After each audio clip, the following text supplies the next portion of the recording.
Batwing is one of only 2 Vekoma Flying Dutchmans operating in the world. It is located at Six Flags America all the way in the back of the park, and boy is it a hike to get there. It opened in 2001, so it's just over 20 years old. It's a ride that I quite enjoy when I'm able to get on it. Unfortunately, Batwing does have a bit of a reputation for always being down. I remember years where it'd feel like the ride was closed more than it was open. But as of recent, it seems to be operating just fine, which is great news, especially since these types of rides seem to be dying breeds. The only other one left is Nighthawk at Carowinds after Firehawk at Kings Island got removed. Batwing and Firehawk were clones of each other. Nighthawk is a near clone, it just has a slightly different ending. It goes into some corkscrews instead of inline twists. And between this and Nighthawk, this is definitely the better attraction. The main reason being, this ride started at Six Flags America. It is not a relocation. Firehawk was a relocation from Geauga Lake, and Nighthawk was a relocation from California's Great America. And even though the parks, I'm sure, have been maintaining the rides well, I think just by nature, because this is the only place that the ride has ever operated, it operates the best. You hear Vekoma in Flying Coaster, you think, oh man, that's probably a rough ride. I don't even think it's that bad. I know this is not going to be a favorite among a lot of people, but that might just be because you're not a huge fan of a flying coaster, or the style that this ride goes in. And I can understand that. One of the big complaints with Batwing is that you spend more time on your back than you do actually in the flying position, which is valid. Going up that lift hill is not exactly the most fun experience, especially depending on what time of day you go. You might be staring straight into the sun. It's quite a noisy lift. You climb up 115 feet in the air, all while you're padded in with this really tight restraint system. Batwing has one of the most restricting, claustrophobic restraints I've ever seen. First you have a lap bar, and then you have this really heavily padded vest. You kind of slip into it and it buckles you in, and you aren't going anywhere, that's for sure. You can see why this model died out and the B&M ones continued to get built, because they really perfected that flying coaster restraint system. So if you're not a fan of tight spaces, this might be a ride I'd recommend skipping. But if you can get past that and get past the really obnoxious lift hill, the layout is actually pretty fun. As you crest over the top on your back, you flip over to the front. Now you're staring straight at the ground. And Batwing doesn't have as much of a drop. It kind of just swoops to the side. You hit your max speed of 50 miles per hour, and you rise into what is technically your first of 5 inversions. It's sort of like an overbank turn. You're facing outwards, and it's at just enough of an angle that you're slightly geared up towards the sky. It's actually a very fun moment in my opinion. This is kind of that big moment that you see when you're walking up to the ride and entering the station. Following that element, you flip over, so now you're on your back again. And this is when you go into your vertical loop. And this is the ride's equivalent of like a pretzel loop on a B&M flyer. You go through a classic inversion like you would normally, except because of the flying position that you're in, the G-forces feel different. It is definitely the most intense moment on the ride. It's positive G-forces almost all the way through. I would argue it's actually one of the best vertical loops out there. There's a couple in my mind that really stand out, such as Full Throttles at Six Flags Magic Mountain, but there's just something about this because it feels so different. I'm actually quite fond of it. So following this moment, you flip over, you're now looking down at the ground again, you gradually descend back to the ground, you take a right-hand turn, now you enter 2 back-to-back inline twists. And this is a great finale here. It's definitely a lot more comfortable than Nighthawk's ending with the corkscrews. On that ride, it feels a lot more unnatural, but because of the way the inversions are shaped, you're almost rotating on like a pivot around your back. It's a cool experience. And then finally, you end out with a helix into the brake run, and that is one final flip onto your back when you come to a stop.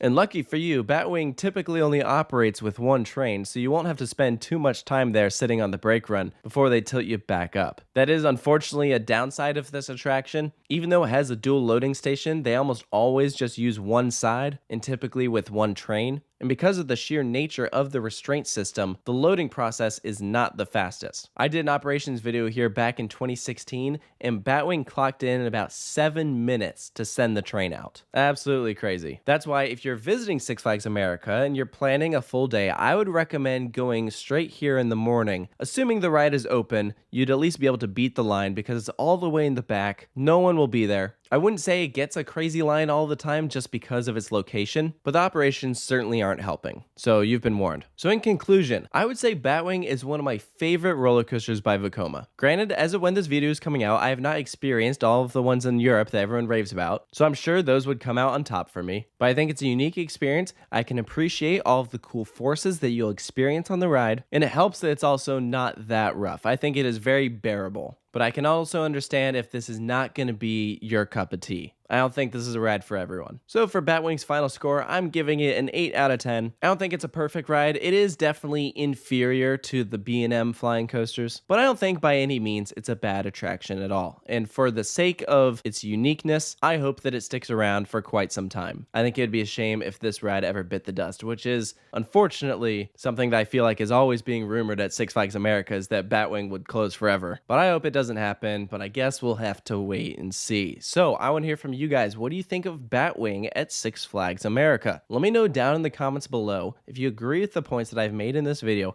And of course, stay tuned for more coaster reviews here at Coaster Studios, and we'll see you next time.